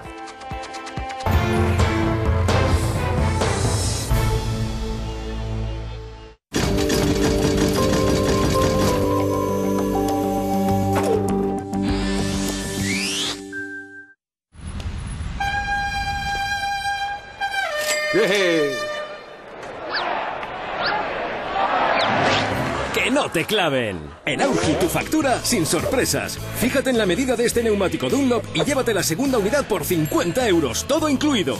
Aurgi, vienes por el precio. Ella quería que tuviéramos una relación más normal, que viviéramos en un piso normal, en un barrio normal. Ella insistía en que me buscase un empleo normal, con un horario normal, en un ambiente de trabajo normal. Quería que me vistiera con ropa normal, quería que escuchase música normal, quería unas vacaciones normales. Comer cosas normales, hacer cosas normales, jugar a cosas normales. ¿Que tuviéramos un perro normal? No entiendo qué pasó. Desde el primer día se lo dejé todo muy claro. La próxima vez quizá debería buscarme a alguien más normal.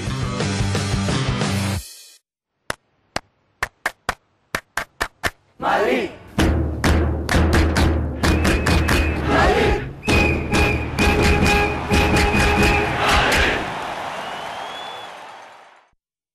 Kia lanza la nueva gama Z, renovados por dentro y por fuera, desde 9.900 €. Solo Kia te da 7 años de garantía de fábrica en todos sus modelos. Intermitentex. Con X de mixta. Yo no soy marinero. Yo no soy marinero. Soy un delfín. Soy un delfín, soy un delfín. Sabe a mixta. Si algo no me sobra es tiempo. ¿No hay una coloración que actúe en solo 10 minutos? La innovación de Schwarzkopf. Palette 10 minutos color. Proporciona en solo 10 minutos un color intenso y duradero protegiendo tu cabello. Nuevo Palette 10 minutos color. Schwarzkopf. Calidad profesional. Para ti.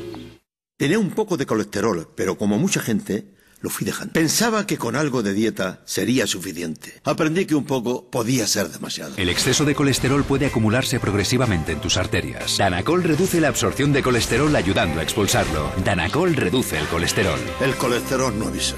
Redúcelo tomando Danacol. Entre los néctares de naranja PET 1 litro, usted puede elegir Granini a base de zumo concentrado o Don Simón, hecho con zumo exprimido directo de las naranjas. Disfrutarás del chocolate sin remordimientos con menos de 100 calorías. Rompe las normas con Sacialis. Chocolate Freedom, de Vicenturi. Chicas, a todas nos llega la menopausia, pero a nosotras no nos para nadie. Y es importante que el calcio que tomamos no se eche a perder. Por eso confiamos en el experto. Densia te da el 30% del calcio diario y la cantidad específica de vitamina D para ayudar a absorberlo. Y está buenísimo. Densia ayuda a mantener tu densidad ósea.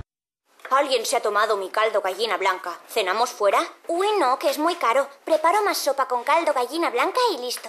He sido yo, papá, es que me gusta mucho. Venga, sopera, deja el móvil y a cenar. Hacer este vídeo cuesta muy poco. La sopa con caldo gallina blanca todavía menos. Con gallina blanca, comer bien en casa cuesta muy poco. Silitban nos trae hasta Sevilla. Vanessa Rey nos desafía. No hay manera de quitar esas manchas de cal y de óxido. He probado de todo y no hay manera de quitar el sucio, esos chorretones. Prueba con Silitban. Déjalo actuar y verás. Fantástico. Con un chinchín ha desaparecido todo. Silitban es hasta 4 veces más eficaz que otros limpiadores de baño. Además, puedes utilizarlo en toda tu casa. Me encanta, es que es alucinante. Entonces, damos el desafío por superado. Más que superado. Silitban es limpieza imbatible. Llámanos y lánzanos tu reto. Este callo me está matando. Con Pic Callos con ácido salicílico reduce la presión y elimina el dolor. ¡Qué bien sin callos! Nuevo con Pic Callos, que nada te detenga. ¿Cambiarías tu tinte de toda la vida? 200.000 españolas ya lo han hecho y 9 de cada 10 prefieren Herbabrillo, el único tinte sin amoníaco que acaba con las canas en 10 minutos. Descubre Garnier Herbabrillo sin amoníaco por menos de 6 euros. Cuida de ti. Garnier. El tono desigual de la piel puede envejecerte tanto como las arrugas. La nueva Olay Definity Color Enhancer contiene una crema hidratante que combate el aspecto de las arrugas, un serum que reduce el aspecto de la despigmentación de la piel y una espiral de maquillaje que unifica el tono. Los beneficios de 3 productos distintos en uno. Por eso el jurado de Telva lo ha escogido como el producto de belleza más práctico. Y para mujeres como tú, es el mejor producto del año. Dale a tu piel un aspecto más joven al instante. Olay. ¿Y tú? ¿Has destapado ya las nuevas Pringles? Con 80 Pringles en cada lata, la fiesta no para. Nuevas Pringles, diversión por un tubo. El Mundo presenta Clásicos del Humor. Los personajes favoritos de tu infancia en una edición de coleccionista. Este domingo Mortadelo y Filemón por solo €1. Siempre con El Mundo. En España cada 10 minutos una lavadora se estropea debido a la cal. ¿Te imaginas tener que comprar ahora una nueva? Piénsatelo 3 veces antes de comprar un antical barato. Usa Calgón en cada lavado. Calgón ofrece el triple de protección que los anticales baratos. Calgón, el único recomendado por los principales fabricantes. ¿Es griego de Danone el mejor? Los propios griegos lo tienen claro. Griego de Danone, el mejor. Sabor genuino, textura sedosa, yogur griego de Danone. El primer día, la primera palabra, el primer porqué, la primera pandilla, la primera copa, la primera desilusión, la primera vez, el primer viaje, el primer porro, el primer trabajo, la primera pastilla, el primer éxito, la primera raya. El primer paso es enseñarle a vivir. Un 6. 1, 2, 3, 4, 5... ¡No! ¡6! Te como una y me cuento 20. ¿Puede haber un plan mejor para una noche de sábado? A mí no se me ocurre ninguno. Tomate frito Ida. Nunca has probado un tomate tan casero. En este campo de trigo, fruto de la tierra, de la naturaleza y del esfuerzo, nace una masa para una pizza única. Una pizza con una masa rústica. Muy crujiente y gustosa. Una masa rústica tan crujiente que a cada mordisco nos recuerda el campo de trigo donde ha nacido. Prueba ahora la pizza con base rústica de Casa Tarradellas. Como en casa, en ningún sitio. Delicioso Fornetto, pan crujiente con pechuga de pollo, bacon y salsa especial. Nuevo Fornetto. Pasa hasta que cruje. Mañanas Actimel.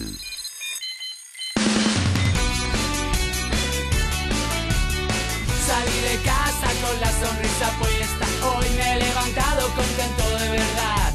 El sol de la mañana brilla en mi cara. Una brisa fresca me ayuda a despertar. Yo tomo Actimel cada mañana. Actimel por la mañana. Actimel y empieza las mañanas con otro ritmo. Ella amaba la naturaleza. Yo, Internet. Me pasaba el día ayudándola a salvar el planeta y tenía que renunciar a estar conectado. Pero ahora, gracias al portátil con tarifa plana de Movistar, me acompañan mis dos grandes amores. Llévate un netbook HP conectado con tarifa plana de Movistar por solo 29 €. Es como para enamorarse, ¿verdad?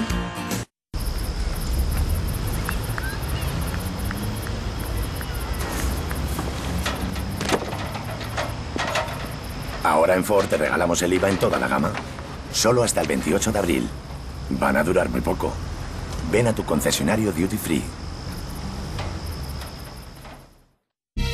Sorrento, Italia.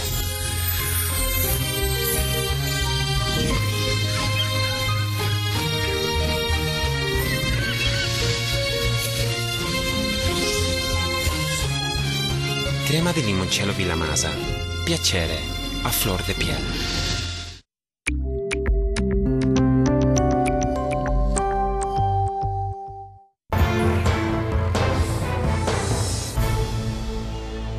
Son las 11:23, intenso debate el que hemos tenido sobre el caso Gürtel. Vamos a abordar por lo menos otras dos cuestiones, la economía y el tema de Cristina Martín en la educación de nuestros hijos.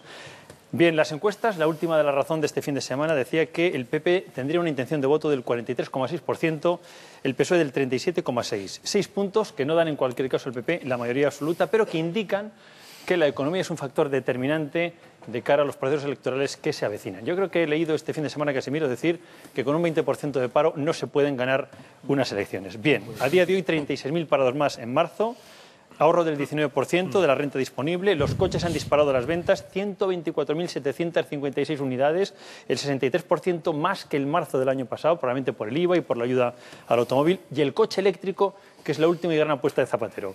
Casimiro, sitúanos. La pelota en tu tejado. Bueno, el dato, vamos a empezar por el dato del paro de hoy, ¿no? Que si lo desestacionalizamos, porque hay que tener en cuenta que en marzo es la Semana Santa y por tanto hay que quitar del dato de marzo, la parte de estacionalización que tiene, serían 59.000 parados, es decir, casi 2.000 parados al día. Y claro, cuando ya se han perdido 4 millones de empleos, el que en un mes como es marzo se pierdan 60.000 empleos más, pues es una noticia tremenda, ¿no? Sobre todo cuando ya llevamos 2 años de recesión económica, cuando se han puesto en marcha, yo ya no me acuerdo de los planes, de las medidas. El otro día el gobierno hacía 39 medidas, bueno, pueden ser 39 o las que sean, pero desde luego no han dado resultado. Yo creo que la situación es complicada porque además externamente lo que se esperaba, que iba a crecer Alemania, que eso nos iba a ayudar, Estados Unidos también más lento, y hoy el informe del Banco de España que se conoció durante la Semana Santa para este año da de nuevo un crecimiento negativo y para el año que viene el 0,8, que 0,8 es destrucción de empleo y por lo tanto nos situaría en la antesala de las elecciones de 2012 casi con un 20% de paro, es decir, con una cifra récord de paro. Yo creo que el gobierno lo tiene muy difícil porque ha perdido credibilidad, porque no ha sabido afrontar lo que de duro tiene esta situación. Es decir, en una situación dura tienes que tomar medidas difíciles. No se pueden arreglar las situaciones difíciles regalando caramelos y prometiendo que todo va a ser mejor dentro de 4 semanas. Y esas medidas difíciles son recortar el gasto público, lo hemos dicho 1000 veces, que habría que congelar el sueldo a los funcionarios, el presupuesto que se aprobó no vale para nada, habría que rehacer el presupuesto del Estado, es decir, habría que hacer muchísimas cosas muy difíciles que el gobierno no quiere hacer o no está dispuesto a hacer porque piensa que son electoralmente negativas. Entonces, en unas circunstancias en las que tenemos elecciones catalanas, el año que viene elecciones municipales y a los pocos meses generales, yo creo que el gobierno no tiene ni ganas ni tiene tampoco convicción para tomar esas medidas que son las únicas que yo creo que nos podrían sacar de este agujero. Es que posiblemente lo que piensa, perdona, es que le vale con parapetarse detrás del discurso del esfuerzo que está haciendo para aumentar las prestaciones sociales. Esas prestaciones sociales, por cierto, no salen del sueldo ni del presidente del gobierno ni del gobierno. Es decir, si se produce un esfuerzo para aumentar esas prestaciones sociales es precisamente un esfuerzo colectivo, es decir, de todos los españoles, porque la hacienda pública es propiedad no privada del gobierno, sino es propiedad colectiva. Entonces yo creo que él se escuda solamente en ese discurso del aumento de las prestaciones sociales y se parapeta también en el inmovilismo. Es lo que tú apuntabas, no hay reforma laboral, no se produce el plan de ajuste fiscal ni tampoco el plan de ajuste en el sistema financiero y los riesgos son evidentes, es decir, que tengas problemas para refinanciar tu deuda, que ahora mismo no haya crédito y en ese escenario a mí lo que me parece más preocupante es que llevamos 2 años esperando que se haga algo, por ejemplo, el tema de hoy es el paro en el mercado laboral, ahora en abril tiene que haber una respuesta de los agentes sociales y me parece impresentable, pero de tanto el papel de los agentes sociales como del gobierno, como incluso el de la oposición. Es decir, no es el momento, creo, ni de lanzar globos sondas, como lo ha hecho el gobierno, ni tampoco de empezar a jugar con él si es el coste del despido, si el problema es el coste del despido o si es el del contrato basura. Es que tenemos una generación perdida, una generación ahora mismo, una generación la mejor formada y con un 40% de paro. Entonces póngase manos a la obra. Sí, decía Casimiro que no se puede dar caramelo, seguro que no se refería a los planes de estímulo que hasta ahora se han puesto en marcha, que yo creo que algo han hecho e incluso la mayoría de los expertos, los economistas dicen, y además no pueden parar, ni en España ni en ninguna parte del mundo. Yo creo que los planes de estímulo tienen que continuar porque si no la hecatombe va a ser absoluta, ya con casi un 20% de paro y con unas perspectivas de crecimiento tan bajas como es el 0,8% para el 11% para el próximo año, si no se mantienen los planes de estímulo, yo creo que va a ser un desastre. Entonces, a mí me parece que no es el chocolate del oro, que lo tienen que seguir manteniendo por las ayudas para la rehabilitación de vivienda, los planes del automóvil. Yo creo que la próxima semana puede ser, quiero creer que va a ser una semana importante, primero porque el viernes se aprobarán pues este catálogo de medidas que, como dice el señor Durán Lleida, no es el pacto de Estado que Convergencia y Unión cree que se debería hacer, pero no es tan mal, no van a venir mal a la economía española los planes que se van a adoptar el viernes en Consejo de Ministros y que van a tener un apoyo, pues yo creo que bastante generalizado, incluido el Partido Popular. Es verdad que aunque el Partido Popular diga son medidas que nosotros propusimos, pero bueno, las va a aceptar. Y después, estoy segura que la semana que viene este programa va a dedicar muchísimo tiempo a algo que estamos todos esperando, que es la reforma laboral. laboral. Parece que finalmente el próximo lunes el presidente del Gobierno va a presentar a sindicatos y empresarios la reforma laboral. Vamos a ver, porque ahora mismo la panacea parece que va a estar en la reforma laboral. Vamos a ver si es así. De todas formas, la situación es gravísima. Un apunte sobre la expectativa electoral, que se ha atrevido Casimiro y ha hecho bien en hacer ya una previsión de lo que puede pasar. Yo no tengo ni idea. En principio el Partido Socialista perdería las elecciones, tal y como indican a todas las encuestas. Pero fijaros que la recesión de los 90, leía a algunos articulistas que contra todo pronóstico ganó las elecciones en el 93 Felipe González, Kohl y Mayor, y estaban estos países también muy asfixiados económicamente. O sea que vete tú a saber. Tu conclusión previa a esa incursión en el ámbito de la prognosis electoral, en definitiva de la profecía electoral, que podríamos entrar luego, es que estamos en un momento muy difícil, preocupante, has dicho. Bueno, es que ¿cuántos programas llevamos ya de Madrid Opina? En los 2 últimos años, ¿cuántos? 157. Y más de 100 en consecuencia en los 2 últimos años. En 2 años hemos perdido 2,5 millones de puestos de trabajo. 2,5 millones de puestos de trabajo. Cada vez que teníamos noticia de la EPA o cada vez que teníamos noticia de la última cifra, llegamos a conclusiones muy similares. Llevamos 2 años y medio diciendo lo mismo. Y nosotros los periodistas, doblados de arbitristas, sugiriendo fórmulas, el Gobierno con sus ocurrencias, en algunos casos, con buenas intenciones en otros, la oposición criticando. 2 años y medio. 20% de paro. Y estamos en lo mismo. Y estamos todavía confiando en un nuevo plan cuando oímos a la gente que crea de verdad empleo, que son los empresarios, pequeños, medianos y grandes. Pero las grandes constructoras tienen menos problemas. Pequeño detalle del que casi nunca hablamos. Que dicen, es que no tenemos créditos. Es que los bancos no nos prestan porque están como están y no se fían pese al gran aval que en su momento el Gobierno y todas las fuerzas políticas dieron a la banca. Y hoy acabamos de oír que no hay dinero para, apoyar o avalar a los bancos, pero resulta que nos vamos a gastar, contémoslo en pesetas, 1 billón de pesetas para poner en marcha el coche eléctrico, que es justo lo que nos va a sacar del paro. Entonces, yo creo que en tiempo de bonanza es bueno innovar, pero en tiempos como estamos ahora, que la gente está diciendo, oye, que voy a ahorrar de cada 5 euros 1 porque no sé lo que va a pasar el año que viene, vaya usted al fondo de la cuestión. 2 años y pico de retraso. Todos los meses vamos a salir y hay brotes verdes. La cruda realidad es que estamos como estábamos. Y estamos muy mal. Y seguramente este diagnóstico va a ser válido, salvo opiniones muy partidistas, dentro de 3 meses. Y puede que, por desgracia, dentro de 1 año. Luego, en fin, algo está haciendo mal el Gobierno y en algo está fallando la oposición si no aporta una solución capaz de hipnotizar al Gobierno. Me vas a permitir, nuestros 2 invitados hoy, diputados del PP y del PSOE, son expertos en economía, afortunadamente, para el tema que tratamos. La fórmula que hablen ellos solos y nosotros nos perdona, Fermín, que hablen poco, lo justo. Pedro. Yo creo que, siguiendo un poco el hilo de Anabel, a mí me parece que la crisis económica lo que está demostrando, sobre todo en Europa, es la importancia del sector público para liderar esa creación y reactivación, mejor dicho, económica en la Unión Europea. Porque efectivamente se está notando el que el sector privado, tú lo has dicho antes, Fermín, pues no acaba de tirar de la economía, no acaba de crear empleo, no acaba de generar, digamos, la suficiente confianza como para que ese tejido empresarial vuelva a andar. Con lo cual es importante el mantener esos planes de estímulo que, desde luego, yo creo que no son para nada caramelos que se dan a los agentes económicos.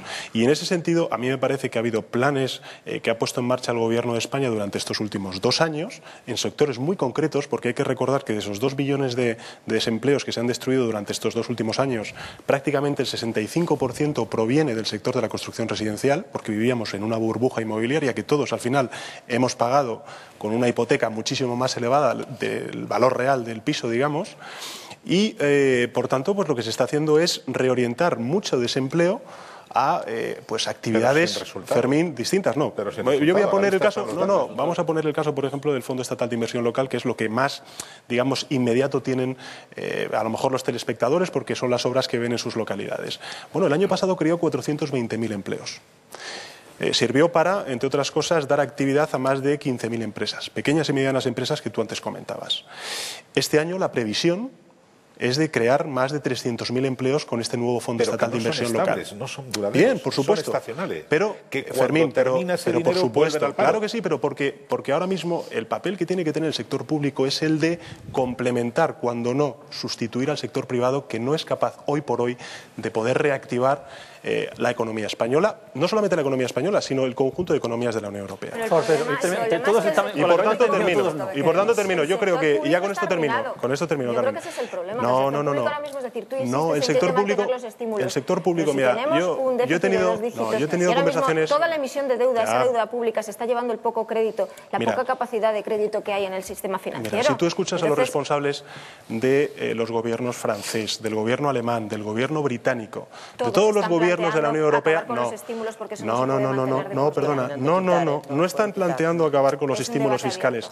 Están planteando, a lo mejor, como está planteando el gobierno de España, recortar gasto, que a lo mejor no es necesario, pero los estímulos fiscales hay que mantenerlos, porque si no, no vamos a consolidar el crecimiento económico. Ahora te doy paso a Casimiro y a Luis, pero por favor, perdonadme. Jaime, aquí el problema es de vamos a la oposición. El problema es de diagnóstico, es decir, el socialismo ha vuelto a fracasar en España.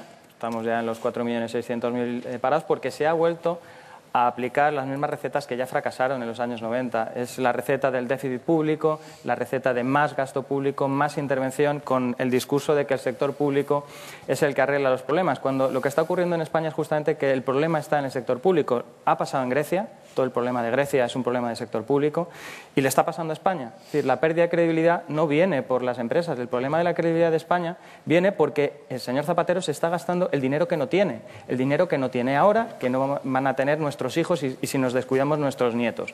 Con un déficit público de 120.000 millones de euros, que es una auténtica salvajada, eso lo único que está produciendo es la imposibilidad de que cualquier empresa acceda al crédito. Eso es lo que está taponando la inversión privada y es lo que está impidiendo la recuperación.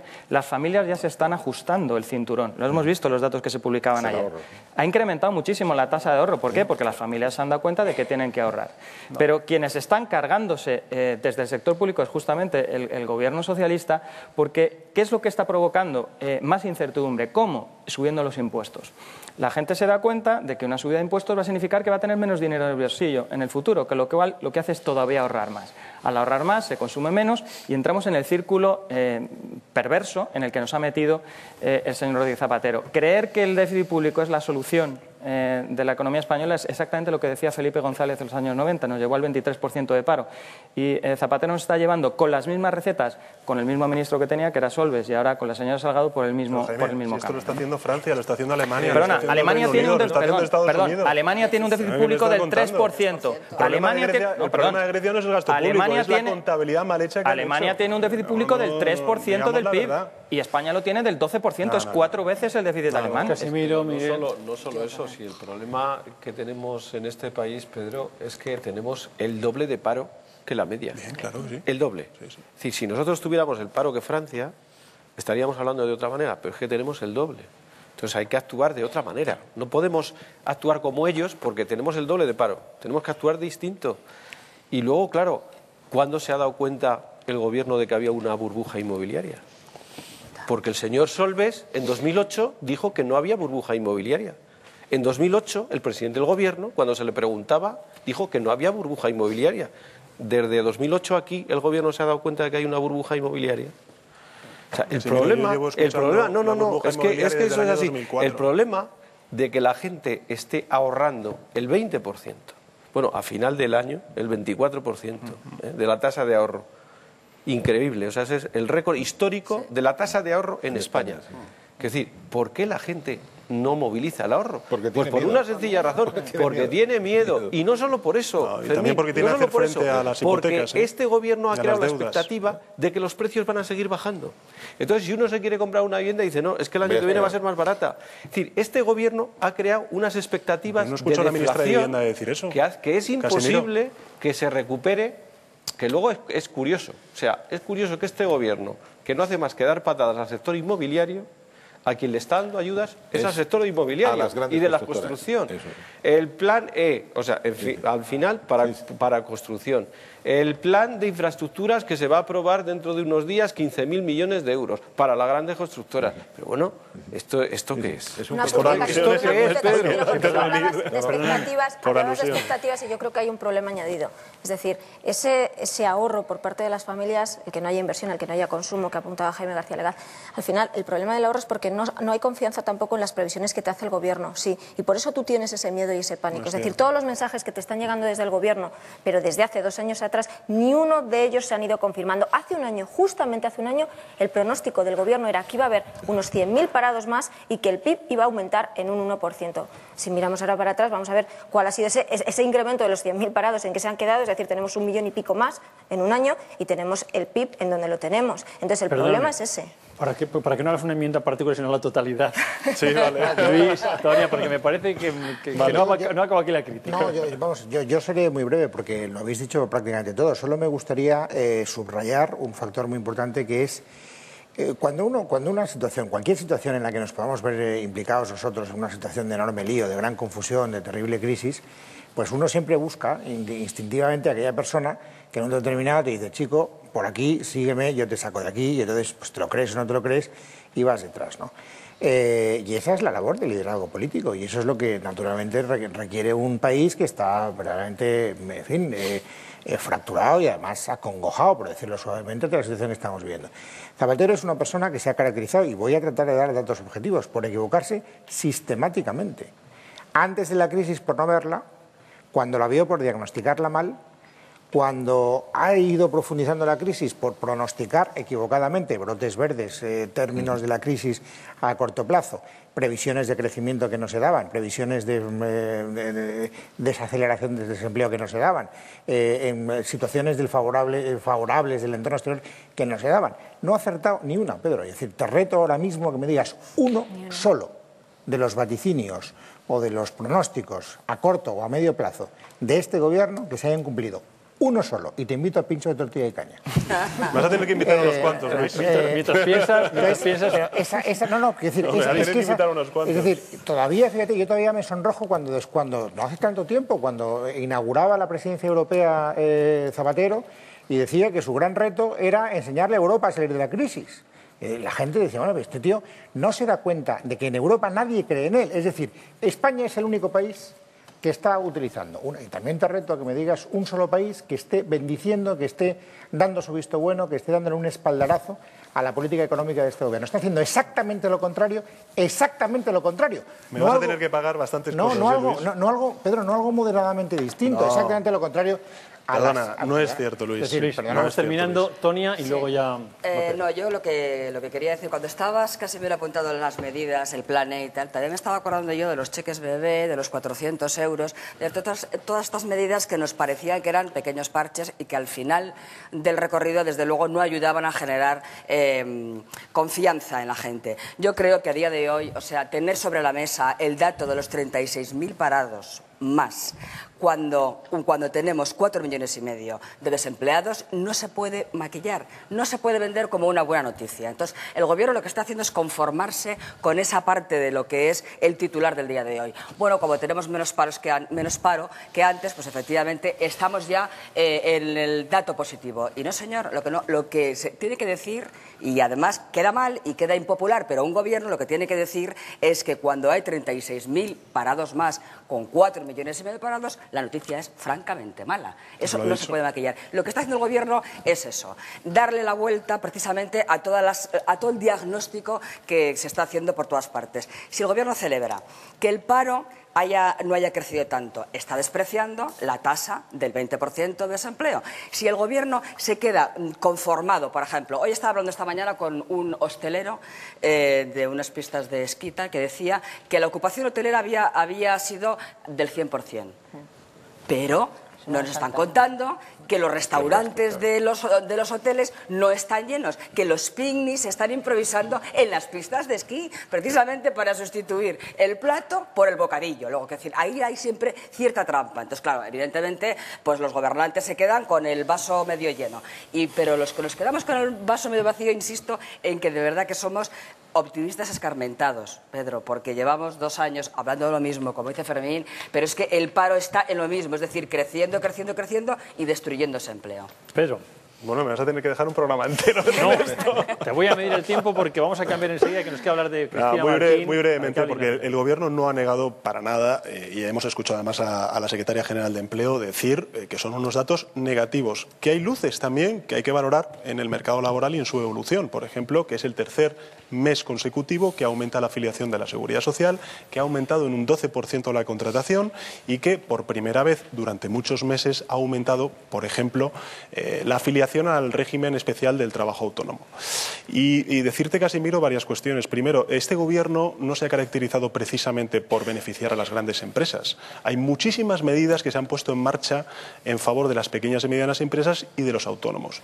Por ejemplo, a los autónomos desde el año 2010 se les ha rebajado en un 5% los módulos, porque se están efectivamente planteando rebajas selectivas de impuestos a los autónomos, a las pequeñas y medianas empresas, con el tipo del impuesto de sociedades que se rebaja en 5 puntos durante este año, y efectivamente sí, hay un aumento del IVA porque efectivamente necesitamos ingresos públicos para poder sostener esas políticas de estímulo fiscal que van a permitir a España salir de la crisis económica.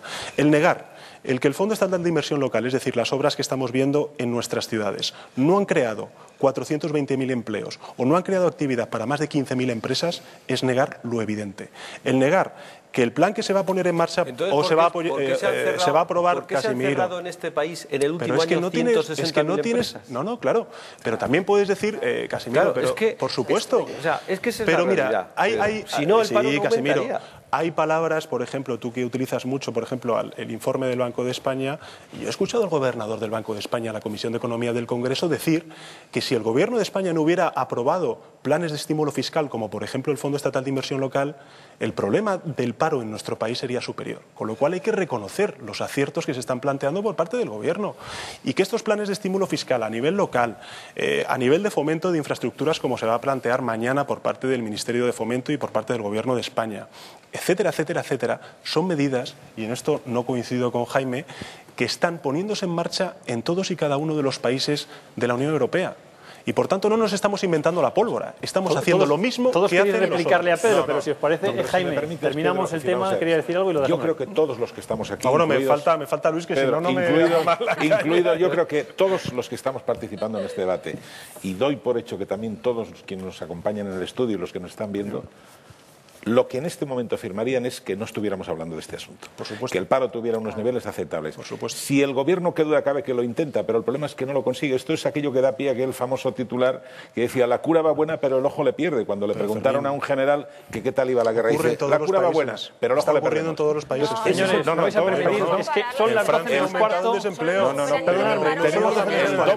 El doble. Perdóname, señores, Jaime, son las 12 menos cuarto, vamos muy rápido. No, yo creo que el problema fiscal está ahí, o lo solucionamos o esto va a seguir mal. La subida de impuestos es un error, la subida del IVA va a ser terrorífica para el sector del consumo, va a destruir miles de puestos de trabajo, hay un montón de estudios que se han publicado las últimas semanas, pero no nos olvidemos de las grandes reformas estructurales, de las que este Gobierno no quiere hablar. La reforma del mercado de trabajo no puede ser una reforma de la señorita Pepis como la que hemos visto en algunos medios. La reforma energética, la reforma del suelo, la reforma de la administración, sistema de pensiones, es decir, es que hay muchas reformas pendientes que son las que no se han hecho en estos años. Bueno, sin eso, España no va a salir de la crisis. Vamos a seguir hablando, me temo muchas semanas más todavía de esto.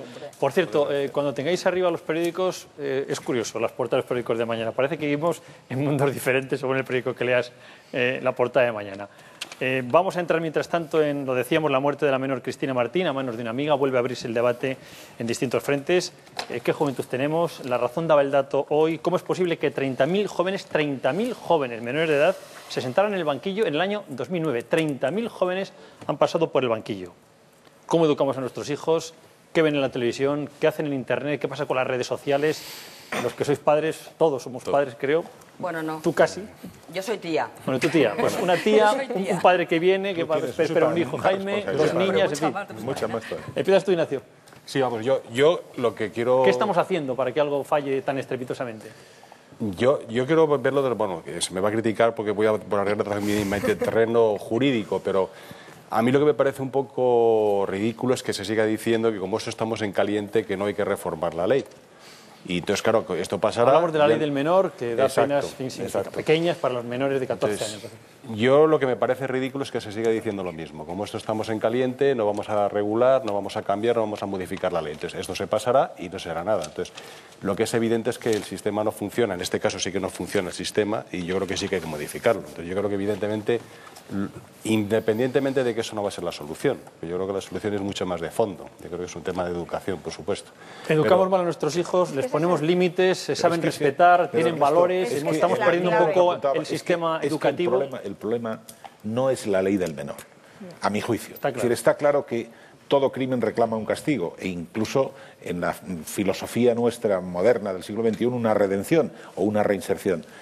Como padres no podemos entender lo que ha pasado en Seseña y está claro que en la escuela de Seseña no enseñan ese comportamiento de ir a retarse al patio dos niñas de 14 años para pegarse y está claro que donde se educa, por lo menos desde mi punto de vista, es en casa, al colegio, a lo que se va es a aprender.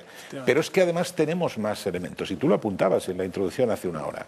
Es que tenemos en casa un invitado que no toca el timbre, que es la televisión, que exporta modelos de comportamiento, que no tiene filtros, y no me refiero al horario infantil, que expresa en muchas ocasiones la violencia como si formara parte de la realidad. Voy a dar un dato porque lo que quisimos tratar la semana pasada no dio tiempo, un programa de la sexta generación Nini, que dos chicos simulaban una agresión sexual a una chica que gritaba, en fin, muerta de miedo, y al final pidió el Instituto de la Mujer que retiene el programa y solamente lo han llevado más a la madrugada, a las 12 de la noche, ¿no? Pues ahí tienes. Es decir, pero tú has citado la sexta, pero podemos hablar de Cualquiera, casi todas las cadenas. De casi todas. No. Yo creo que las públicas en ese sentido por lo menos tienen un control. Entonces, la pregunta es, ¿qué lleva a 30.000 chavales menores de edad a un banquillo?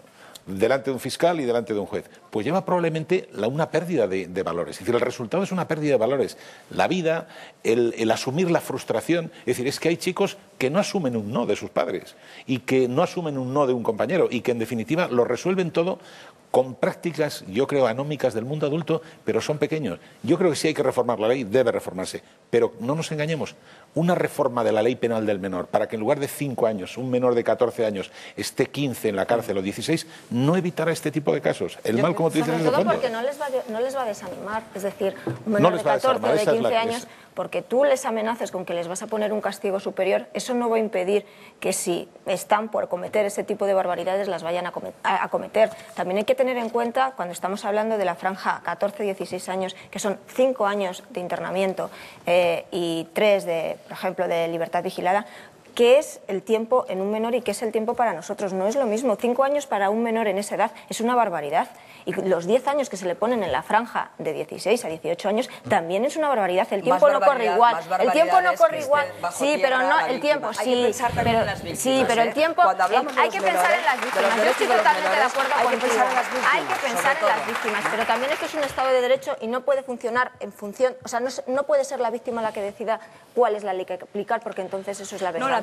Yo lo que te quiero decir, yo lo que te digo, por supuesto que estoy pensando, por supuesto que estoy pensando en las víctimas, por supuesto que estoy pensando en las víctimas, pero yo digo que pueden tener lugar de 16, 18 años, lo que son 10 años. El tiempo, insisto, no corre lo mismo para un adulto que para un menor. 10 años de internamiento más 3 de libertad vigilada. Perdóname, que es que no hablemos todos, Anabel, termino muy rápido para que no se malinterpreten. Yo estoy de acuerdo con que se pueda afrontar una reforma de la ley del menor para el caso incluso a lo mejor de 12 a 14 años. ¿Qué pasa con esos niños?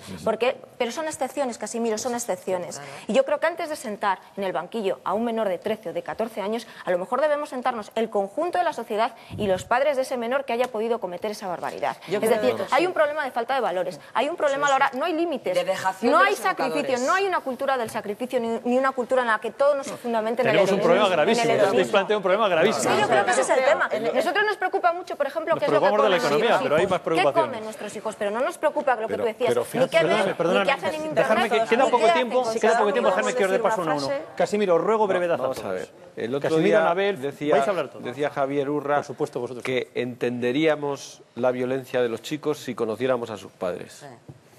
Y esa es la clave de la cuestión. Es decir, cuando un chico agrede a otro en el colegio, no es que le mate, pero que le agrede, los padres no piden disculpas. Van a defender a su hijo al colegio. Y si se toman medidas contra él, les defiende aún más. Es decir, y van contra el profesor. Esa es la clave. La clave está en el entorno familiar y en el entorno de la educación. Eso es, desde luego, si no solucionamos eso, no solucionamos nada. Pero, ojo, eso no significa que no haya, no endurecimiento, sino modificar la Hacer edad algo penal con ellos. de 14 a 12, por una razón muy sencilla, porque es que se están cometiendo delitos que no se cometían antes, era inexistente. Y porque hay países en Europa, es decir, esto no es una locura, hay países que están incluso a los 10 años, Reino Unido. Francia son 12 años. Pero Casimiro eso lo enseña, no lo enseña en ninguna escuela, eso se ve en la televisión. No. Y si tú, en relación con... Pero yo creo que una no cosa es todos eso y los otra cosa padres es son modificar. No todos los padres son como tú Apagar has la televisión descrito. hoy en día en una Y casa. permíteme Qué un segundo, barbaridad. ¿recordáis el De día 10 que a 11 los martes, Telemadrid. el día que tuvimos aquí un debate porque a una señora de La Mancha, creo que recordar, había tenido que ir a los tribunales porque le había dado un cachete a su hijo de 14 años. Y porque el niño la amenazaba, decir, oiga, y le decía a su madre, y como me vuelvas a pegar, te vas a ir a la cárcel. O sea que no todos los padres son así. Yo creo que... Perdón, Anabel, por favor, os ruego brevedad, porque es que si no... Yo creo que en un día tan dolorosísimo como hoy, ¿no? Porque imaginémonos a sus padres que no van a volver a ver a una criatura de 13 años.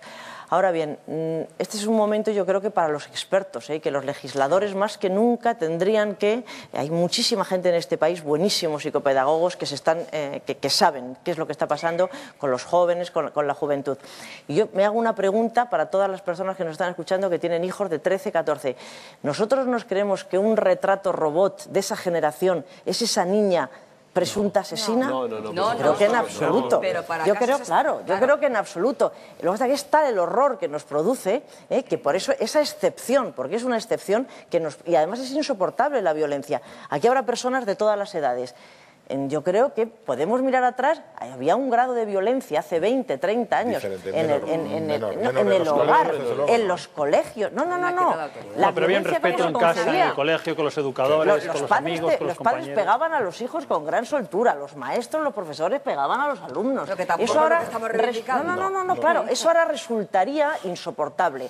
Peleas entre chicos, las ha habido siempre, quedarse fuera para pegarse. Voy a polemizar, una bofetada a tiempo de un padre no está mal. No tenemos una generación de psicópatas. Yo creo que eso no es así. Luis, te doy paso a ti, por favor. O sea, yo creo que efectivamente nos pondríamos fácilmente de acuerdo si en fin, ahora mismo consensuáramos que el origen del problema está en el sector privado, por llevarlo a la terminología, es decir, en las familias, en las familias y en el uso y en las costumbres, y por lo tanto los psicopedagogos a los que hacía referencia Anabel, primero que se ocupen de los padres. No digo que no se ocupen de los hijos, pero probablemente sería muy importante que nos psicoanalizaran a varios y dicen, bueno, tú tienes varios cables cruzados y por mucho que tratemos a tu hijo, o tú le das unos inputs, unas aportaciones, unos criterios un poco más positivos y tal, o esto no tiene arreglo, ¿no? Por lo tanto, fijémonos un momento en el sector público, puesto que algo podría hacer. Yo, desde luego, no soy nada partidario de que a los críos los eduque el Estado, en absoluto. Pero dado que hay determinadas reformas legislativas que dependen del sector público, yo reclamo, y además lo reclamo con urgencia, una reforma del sistema educativo, en serio, donde el respeto a los profesores, donde la idea de la exigencia, donde la idea de la excelencia, donde la idea del esfuerzo sean los pilares básicos. Se acabaron las promociones automáticas, tío.